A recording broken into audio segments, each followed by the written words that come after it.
What you refuse to confront in yourself will meet you as fate. Carl Jung. Imagine, for a moment, the curated lives we present to the world. The highlight reels on social media, the forced smiles at gatherings, the polite nods when asked, "How are you?" and the automatic response, "I'm good." We've become masters of masquerade, parading a version of ourselves that is palatable, polished, and perpetually positive. But beneath the surface, behind the bravado and the carefully constructed facade, there's another story unfolding. A story told not in words, but in the quiet ache of our bones, the restless anxiety in our chest, the hollow feeling when the laughter stops. It's the story of our suffering. And what if I told you that this hidden landscape of pain, this uncomfortable truth we so desperately try to bury, might actually be the most honest thing about you? We live in a world that often demands a performative happiness. From self-help gurus to cheerful influencers, the message is clear. Overcome, transcend, rise above. And while there's immense value in resilience, in striving for joy, there's a dangerous flip side to this relentless optimism. It creates a space where authentic struggle becomes taboo, where vulnerability is seen as weakness, and where the natural human experience of pain is demonized. Think about it. When was the last time you truly allowed yourself to sit with discomfort without immediately trying to fix it, distract from it, or numb it? We're trained from a young age to avoid pain, to label it as bad, a sign that something is wrong. But what if that wrongness is actually a profound form of rightness, a compass pointing towards a deeper truth about yourself and the world you inhabit? This isn't about wallowing in misery. It's about acknowledging a fundamental aspect of the human condition. Consider the ancient Stoics, like Marcus Aurelius, who understood that life is inherently unpredictable, filled with events beyond our control. They didn't preach happiness as an end goal, but rather tranquility, a state achieved not by avoiding pain, but by confronting it with wisdom and acceptance. The only thing that is truly evil, Marcus Aurelius wrote, is that which makes a man worse. Suffering, in itself, is not inherently evil. It's our response to suffering, our denial of it, or our inability to learn from it, that can truly diminish us. When we suppress our pain, when we pretend it doesn't exist, it doesn't vanish.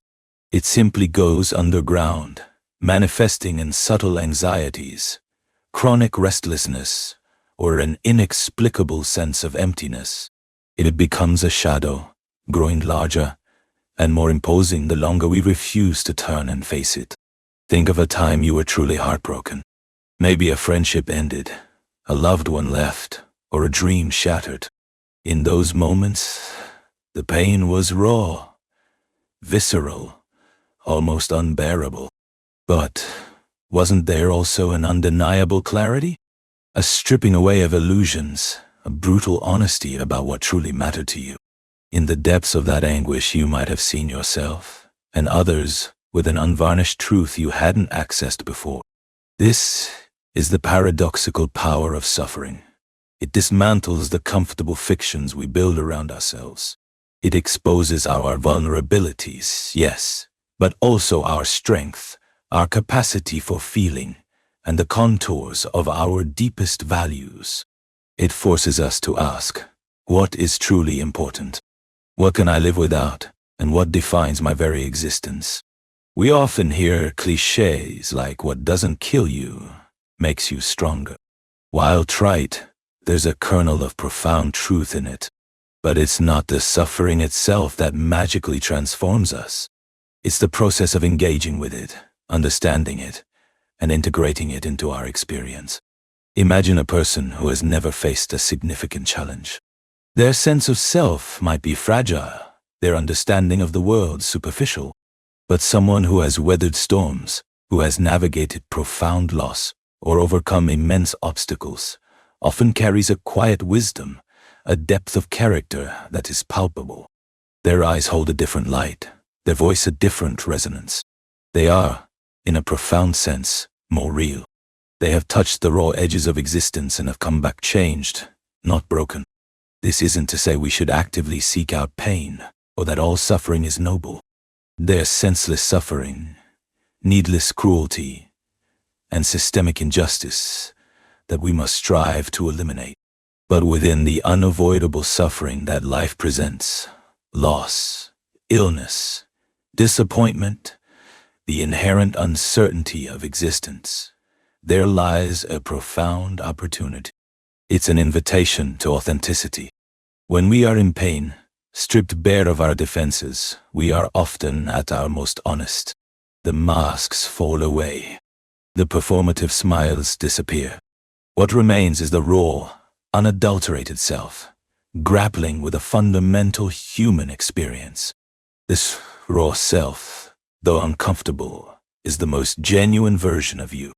It's the version that knows what it truly means to be alive, to feel deeply, to struggle, and to endure. Think about this. Why do we connect so deeply with stories of struggle? Why are we moved by a character's journey through adversity? Because we recognize ourselves in that pain. It's a universal language that transcends culture, age, and background. When someone shares their vulnerability, their honest experience of suffering, it builds a bridge between souls.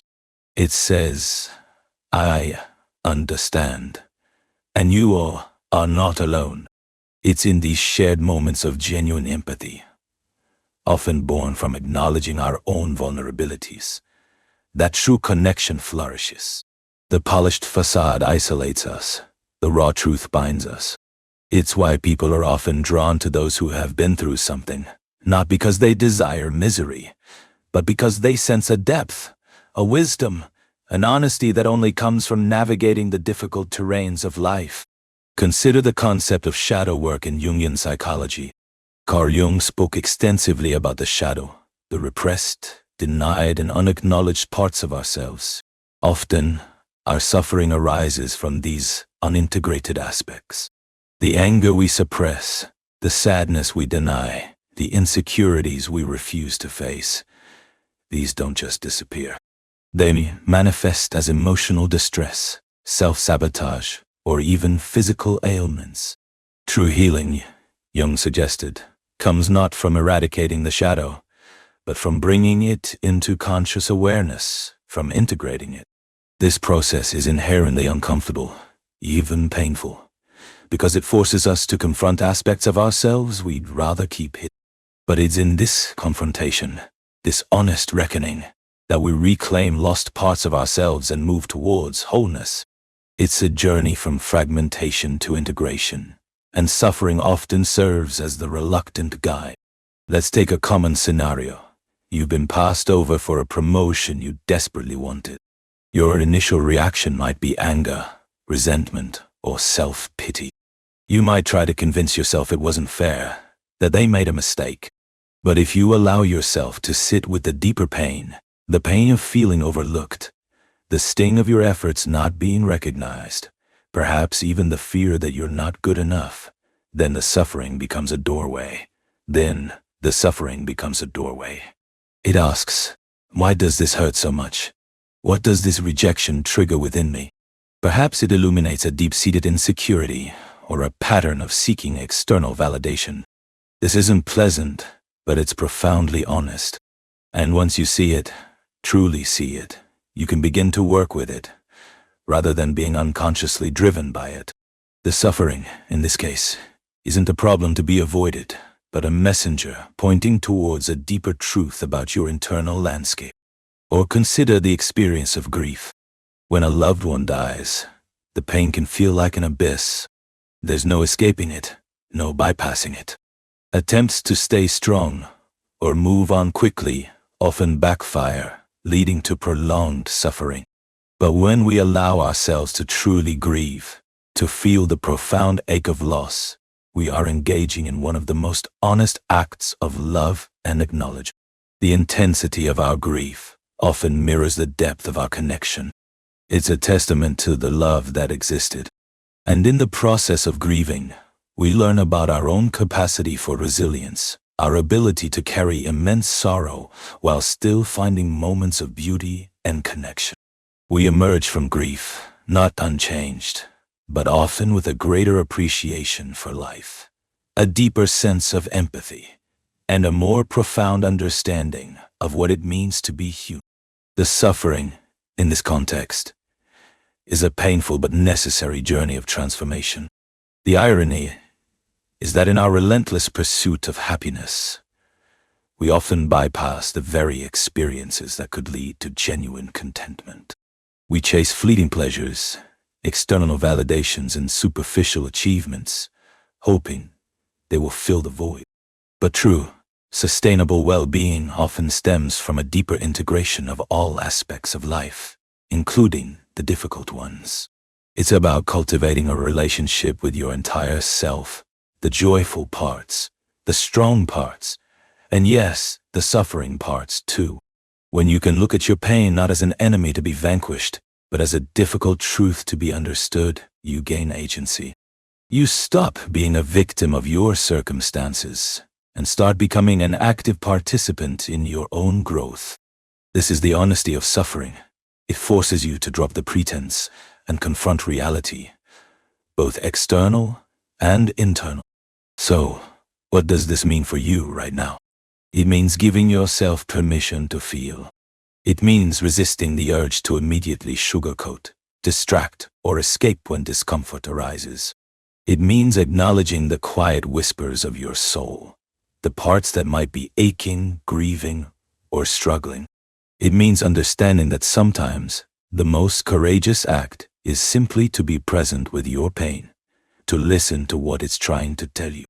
Because when you do that, you're not just enduring, you're learning. You're not just suffering, you're growing. And in that process, you're becoming more authentically, more aligned with the profound, complex, and beautiful truth of your own humanity. This isn't an easy path. It's far more comfortable to stay on the surface, to chase fleeting highs and avoid uncomfortable lows. But the deep diver knows that the greatest treasures are found not in the shallow waters, but in the unexplored depths.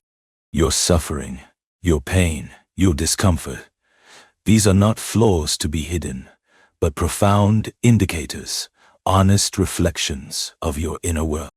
They are the undeniable proof that you are alive, that you care, that you are engaged in the messy, beautiful, and utterly real experience of being human.